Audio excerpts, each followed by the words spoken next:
pouco a gente teve aqui pela Jovem Pan uma entrevista no Jornal da Manhã da Marina Silva, né? Vini, vamos lá, quais foram os principais pontos da conversa? A gente acompanhou aqui no Morning. O que você pode destacar pra gente dessa fala da Marina Silva?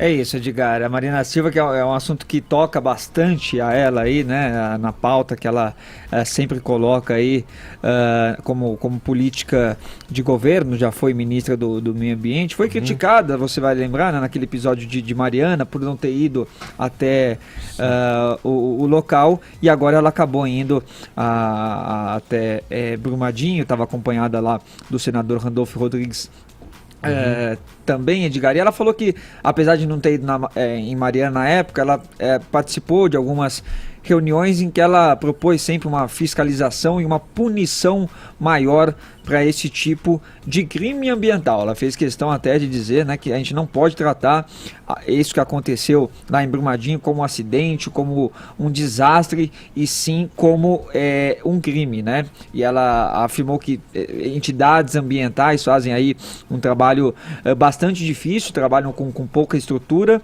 né?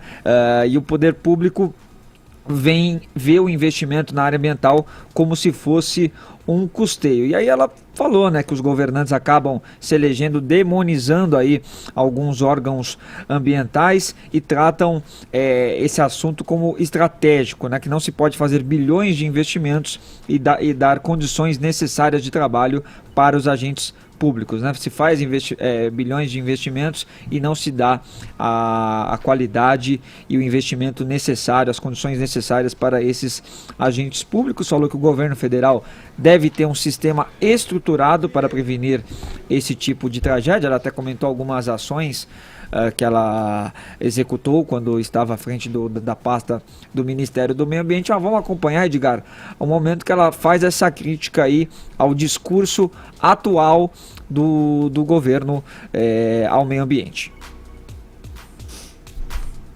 Você sabe que tem pessoas que se elegem fazendo o discurso de enfraquecer a legislação ambiental, de enfraquecer os órgãos ambientais. Agora mesmo, infelizmente, nós tivemos uma ação de esvaziamento do Ministério do Meio Ambiente. O Serviço Florestal Brasileiro foi tirado do Ministério, a Agência Nacional de Águas foi tirada do Ministério, a parte responsável por mudanças climáticas foi dissolvida dentro do próprio Ministério.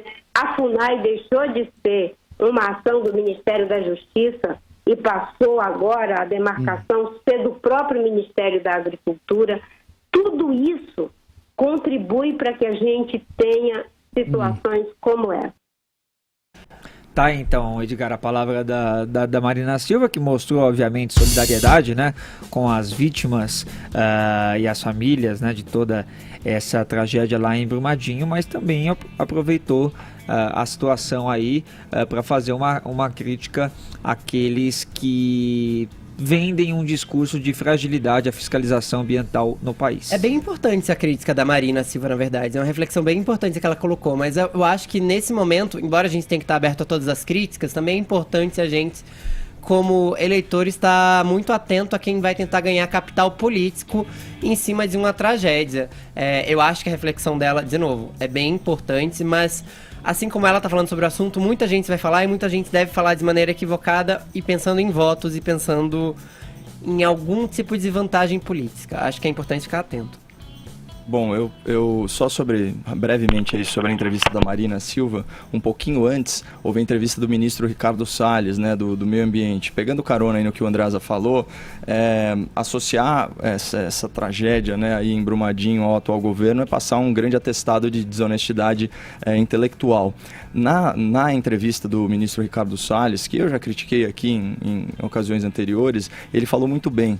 Ele fez uma crítica ao assembleísmo. O que é isso? É aquele hábito, aquele mau hábito do poder público de ficar realizando comitês, conselhos, grupos de trabalho que não resolvem absolutamente nada.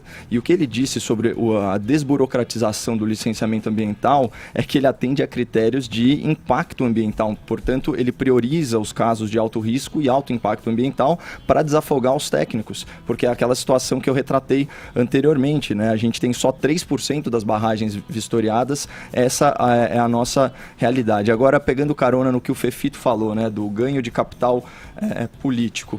Para mim, teve um caso aqui que levou isso ao paroxismo, né, até porque um tweet da Glaze Lula Hoffman, né, falar assim porque é como ela prefere ser ofendida, e de fato leva o malcaratismo petista para além de toda e qualquer fronteira, e me surpreende que uma ex-senadora da República use os cadáveres dessa tragédia como palanque político. Olha o que ela diz no tweet dela, Edgar: solidariedade às famílias de Brumadinho, mais uma tragédia evitável. Cedo ou tarde, a privatização cobra seu preço da população, ainda mais quando há impunidade, como foi o caso com Mariana. As coisas só vão piorar com as escolhas que Bolsonaro está fazendo para as estatais.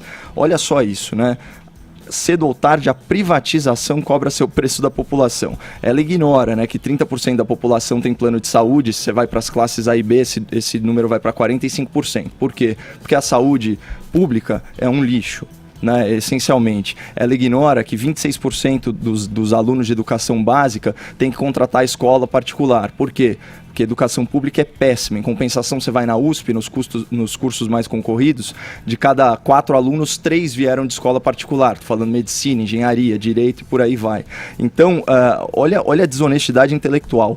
No caso da Vale, né, o governo ele exerce influência por intermédio dos fundos de pensão e do BNDES, que são acionistas do bloco controlador da companhia. Por isso que se fala que a Vale é uma empresa paraestatal, que ainda está em processo de pulverização do capital. E além disso, ainda tem aquelas famosas golden shares, né, aquelas ações douradas, por assim dizer, que permitem que o Estado dê a palavra final em relação a uma série de movimentos da empresa. Então, assim, essa história que o Fefito trouxe aí mesmo de ganho de capital político é um absurdo. Partidarizar a tragédia é o máximo da falta de caráter, e mais uma vez, né, a Glaze Hoffman, que apoiou o Maduro, tá sempre se colocando no lado errado das coisas, dando mais um mau exemplo aí para os eleitores brasileiros. Bom, resta saber se essa equipe de governo e quem está à frente do ministério e toda essa equipe.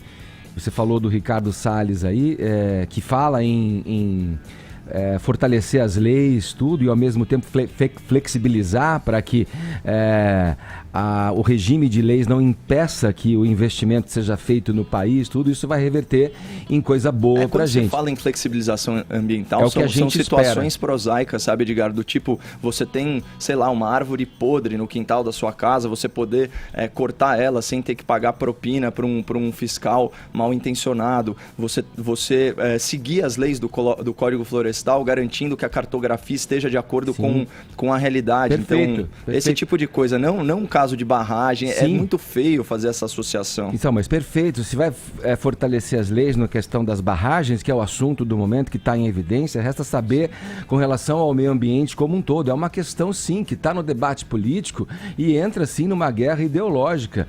A gente espera que isso se reverta em benefício e que coisas como essa que estão acontecendo aí não aconteçam mais.